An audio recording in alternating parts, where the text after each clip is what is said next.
Hey guys, welcome to my YouTube channel. I hope you enjoy the video, and we'll get started here by sampling the truck.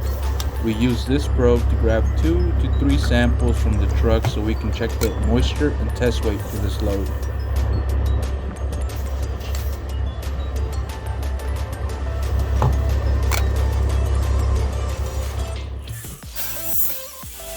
So now that we have our sample, we will dump it in the Dickie John moisture tester, and it will tell me if the load is wet or dry, as well as how heavy the grain is.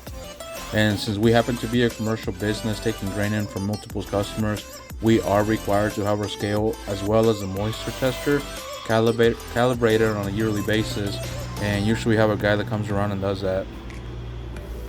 So once the truck is good to go, we send them over to the unload pit where they will be unloaded. The guys will open up the hopper bottoms on the trailer to fill the grade on the ground, which is called the unload pit.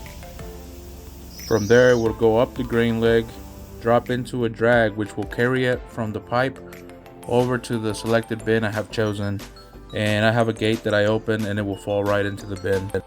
Since it is fall harvest, we usually take in 3 crops, which is soybeans, corn, and milo.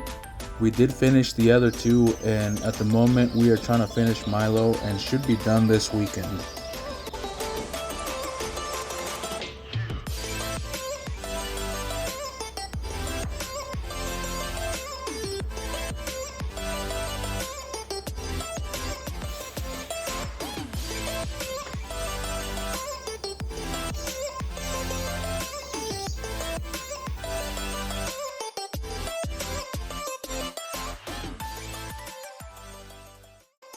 Well, we have to speed up the time here a bit. It's not the fastest download pit, but it usually gets the job done.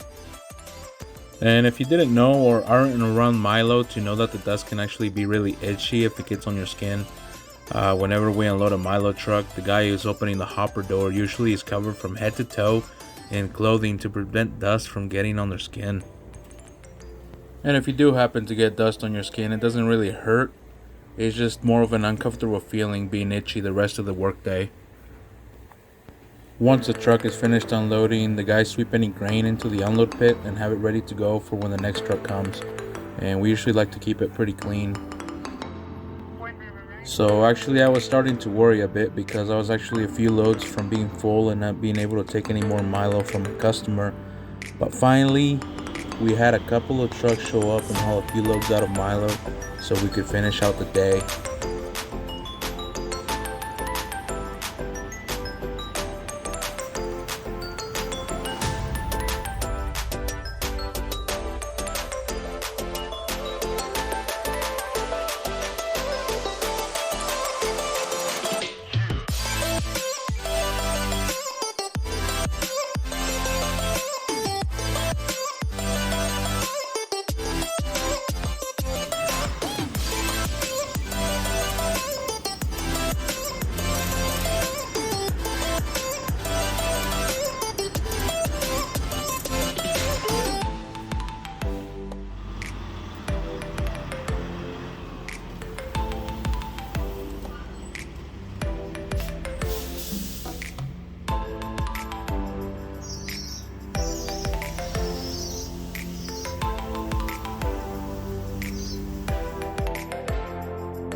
So I had to travel to another location to grab a couple of things, and it's the same company but different location. And I noticed they had started piling on the ground while I was there, and I thought I would show you the process. So we have the red auger here, and it's PTO driven by the John Deere tractor. The truck stops alongside the auger, and the outload conveyor slides underneath the truck, and you can then open the hopper and begin unloading. The auger will carry the grain up to the top until it touches the end, and which then you will move the auger forward and basically just repeat the process. And with 3 different crops coming in all at once, they don't have enough space in the grain bin to put all it in, so we resort to ground piles. And once on the ground, if it happens to rain, the milo will actually form a crust which will repel the water after that. And the pile is usually picked up within 3 months after harvest is done with.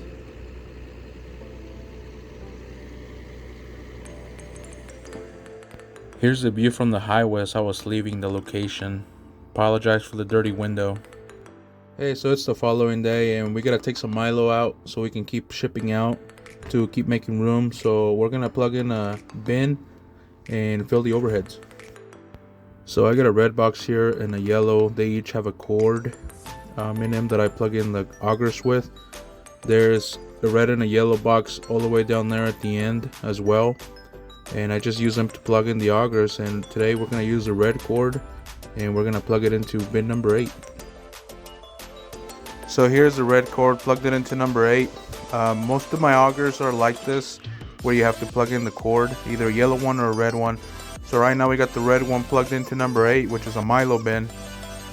We're going to want to take out about 16,000 bushel, just enough to make room for the customer so he can continue cutting. Now that we got our bin plugged in, we're going to drive over here around to where the grain leg is, and we're going to start moving some Milo over to the overhead so we can keep the Wind River trucks flowing.